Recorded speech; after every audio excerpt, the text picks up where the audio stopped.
நடுவர் அவர்களே, இறுதியாக ஒன்று சொல்லிட்டு முடிச்சுக்கிறேன். ராமர் காட்டுக்கு போறார். இப்ப ராமரோட சேர்ந்து சீத்தையும் போறான். இப்ப லட்சுமணன் போறாரு. லட்சுமணன் கூட ஒரு பொண்டாட்டி போகணும்ல. இப்ப பொண்டாட்டியை ரெடி ஆகி வான்னு சொல்லிட்டு அந்த பொண்டாட்டி வரா. அவ பேர் ஊர்மிளை.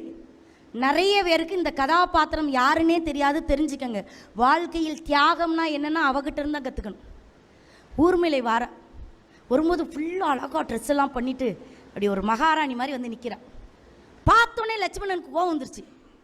ஏய், என்னடி பொம்பளை, நம்ம போகிறது காட்டுக்கு, இப்படி ரெடி ஆகிட்டு வந்திருக்க, நீ எல்லாம் காட்டுட்டு வாழ்க்கைக்கு லாய்க்கப்பட மாட்டேன், இங்கே கடை அப்படின்னு பொண்டாட்டியை தனித்து விட்டுட்டு போயிட்டான். இப்போ ஊர்மிளை அவன் விட்டுட்டு போன நேரத்துலேருந்து தூங்க ஆரம்பிக்கிறான். 14 வருடங்கள் தூங்கிக்கிட்டே இருக்கா. தூக்கத்துடைய கடவுளோட பேர் மித்ரா.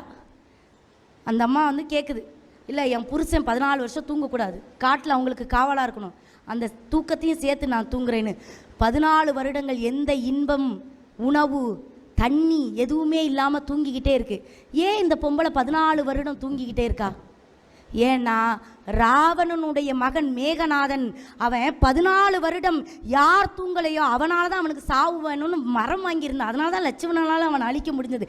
இப்படி வெளியில தெரியாம பெண் தியாகிகள் எத்தனையோ பேர் இருக்காங்க. உங்க பொண்டாட்டிகள் போய் நீங்க கையெடுத்து இப்ப இருந்தே கும்பிட்டுறணும், இங்க இருந்தே கும்பிட்டு பொண்டாட்டினா இங்க இருந்தே கும்பிடும். நடுவர்கள் அதான் சொன்னாங்க, பெண் புத்தி பின் புத்தின்னு சொன்னாங்கல்ல. அது நிறைய பேர் வார்த்தைகளால் குத்தக்கூடியவள் என்று கிண்டல் அடிப்பவர்கள். அப்படி கிடையாது.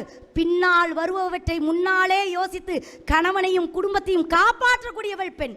செய்யறதே நீங்க தானங்க, பின்னாடி என்ன வரும் உங்களுக்கு தான் தெரியும்.